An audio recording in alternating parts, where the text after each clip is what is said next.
They'd say to me, "You didn't shave this morning, Gunner." I said, "Yes, sir." "Did you shave this morning, Gunner?" I said, "Yes, sir."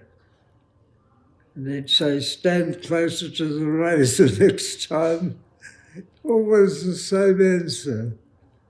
I'm Frederick Albert Cullen, born at Wangaratta on the 13th of June 1921.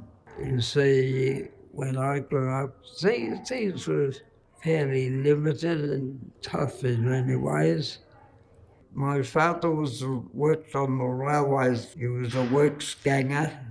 Working from Shepparton was the base. Might take him up to Cobram or to Strathmerton or to Echuca even. They'd leave on the Monday and get back on the Friday afternoon late, and the fellas would obviously go to the pub and then get home. My father was very tough and hard on me. He thought I should be out working rather than going to school, for example. I used to have to hide up on the top of a hedge, a big privet hedge around our house at Shepparton. I used to climb up there and have a sleeping bag. I'd have to sleep up there because he'd pull me out of bed and get me to chop wood and do all sorts of things. I had to, if I hadn't had enough wood chopped, he'd hop into me with a switch from a Judas tree. Beautiful tree, it had a blossom, pea-like shaped blossom, completely covered on the branch. This Judas tree. I haven't seen one around anywhere else. Anyhow, the switch was very flexible and it hurt when it got on your backside, I can tell you. Mum grew up, she was one of 14 children from a farm at Laceby, dairy farm mainly, because I can remember as a kid turning the separator to get the milk into cream. She could make a meal out of anything. She knew how to cook meat and all that sort of thing. I used to have to go down to the freezing works at Shepparton and buy a leg of lamb, get it for half the price as a butcher. It might have been a bit tough though. That didn't seem to worry my mother much. I was the eldest. The others had an easier run than I did, I think. Started at the Shepparton State School. When they found that I was of Catholic parents, I should have been to Catholic school. As a primary school, I rose up at St Brendan's. I became dux of the school, and I won a scholarship to the secondary college there, Sacred Heart College, Shepparton. It was a matter of economics. I was getting £3.6 and 9 a fortnight, I think, in the education service. But in the army, I was getting, I've forgotten what the pay was, 35 bob a day or something, but it was all mine. No tax, no nothing. I had money to spend for a change.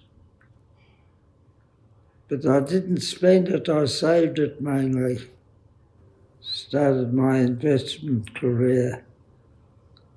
I joined the 4th Australian Field Regiment, an artillery regiment, 25-pounder guns. I rose up in that to be gun position officer in the 10th battery of that regiment.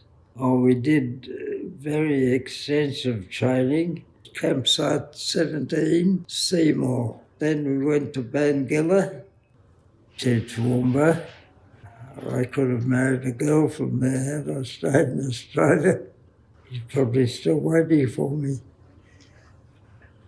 By troop train up to Townsville, and we took off from a ship called the Katoomba. I think it was the ship we went to New Guinea. We landed at Ley, and then we went inland, following the Japs along the track.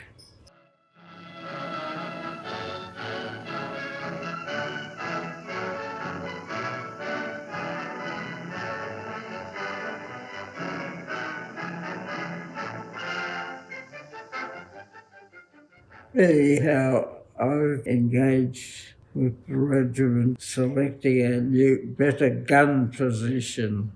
Field guns, the trajectory went 10 miles, 15 miles straight out that way.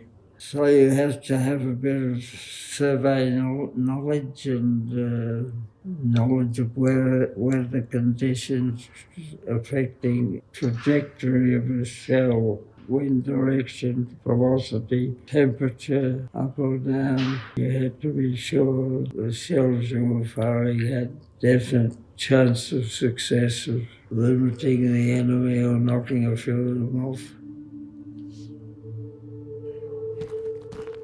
8 o'clock in the morning, I was walking around outside, looking around with my compass and looking at trees, looking at crestals, looking for a new gun position. Brigadier Cremore thought we could get better range somewhere else. We were too enclosed where we were.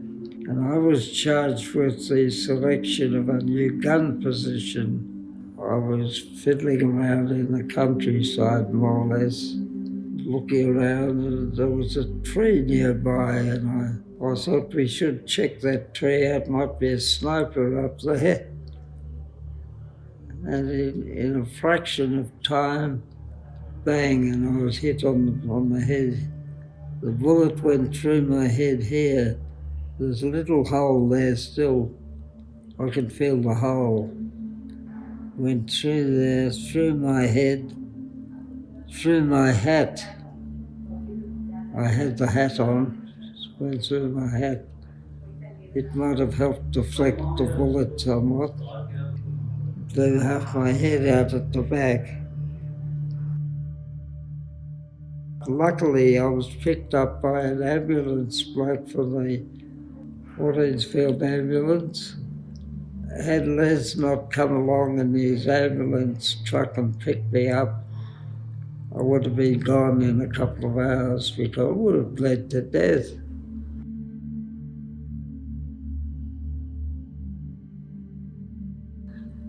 I was carried by natives about 10 miles through bush to this airfield at a place called Guinea. They had an ambulance plane there ready to take me to Ley, where there was a good hospital at Ley, Army Hospital. They looked after me there for a couple of nights and whizzed me over the hills to Port Moresby, the Army Hospital there, which is a bit more refined, I suppose, than one I was at. I can't remember a thing about this. Can't remember a thing. I was out to it like a light.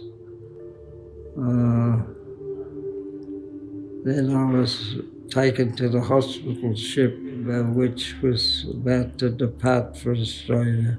Other ships flying by, an aircraft flying overhead. And that's when I came to. I got my thinking powers back. I was offloaded at Sydney, taken to Concord Hospital, and then I was on my way to the military hospital at Heidelberg. Benjamin Rank, a top-line plastic surgeon, was operating. Was in hospital for quite a while. Lucky to recover. Jock Gordon was there. He was being patched up by Rank. He had severe facial burns in an aircraft accident or something. As I got better, Jock said, let's go and visit Dr. Foster. Dr. Foster was Foster's Lager, And we went down to Dr. Foster's and hitched lifts down. Anyhow, we enjoyed a few beers down there. He drank twice as much as I did. The stay at Heidelberg was quite interesting because the girls from Ivanhoe visit the hospital every Sunday to visit lonely soldiers, bring us lollies and toothbrushes and all the rest of it. One of them must have taken an interest in me, invited me home to dinner one Sunday evening. About a year after we met, we were married. And become quickly had 4 lovely children.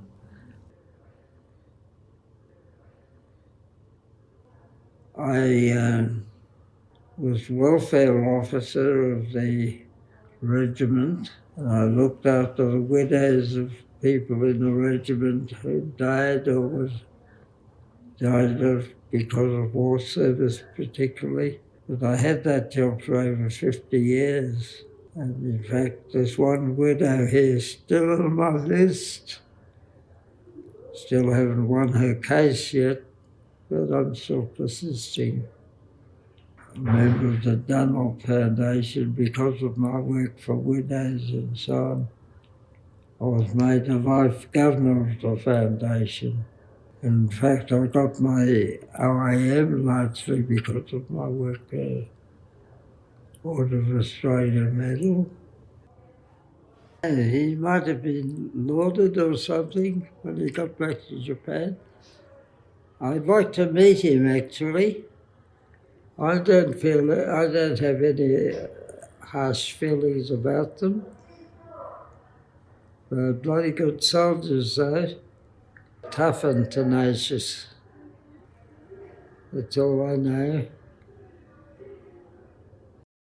I go to sleep every night and I say my prayers, by the way. My prayers I still engage in. And I'm quite comfortable with going to sleep and waking up in the morning. I expect to wake up. If I'm not, I'll have a word to say to my maker.